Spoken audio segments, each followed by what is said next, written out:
Dahil sa maagap na hot pursuit operation na inilunsad ng kapulisan ng Police Regional Office Cordillera Administrative Region of Bulacan ay matagumpay na naaresto ang dalawang lalaking nagtangkang tumakas dala ang mga sako ng naglalaman ng pinatuyong dahon ng marijuana na nagkakahalaga ng 17,720,000 pesos. Bakong Benguetang nito lamang ika-4 ng Nobyembre taong kasalukuyan.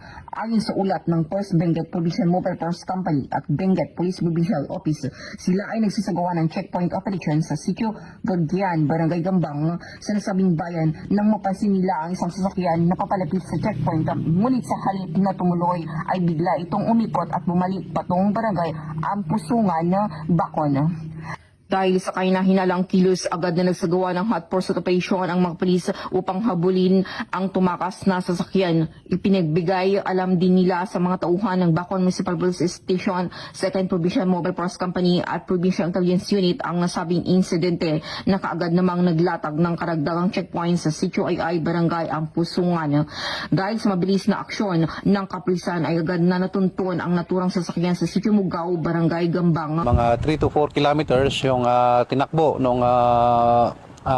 patakas na mga suspect, and then hanggang sila nga po ay nahuli. Kinilala ang mga suspect bilang dalawang lalaki na may edad 25 years old at 24 years old na kapwa residente ng Parañaque City.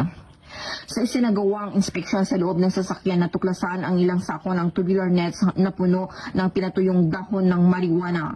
Ang mga nasabing sako ay naglalaman ng mga sumusunod: 127 tubular forms ng dried marijuana leaves na may kabuang timbang na 127 kilograms at may standard drug price na 15,240,000 pesos. Isang plain yellow sack na naglalaman ng 10.27 kilogram ng dried marijuana leaves na may standard drug price na 1,232,400 pesos at isang garbage bag na naglalaman ng 10.4 kilogram ng dried marijuana leaves at stocks na may SDP 1,248,000 pesos.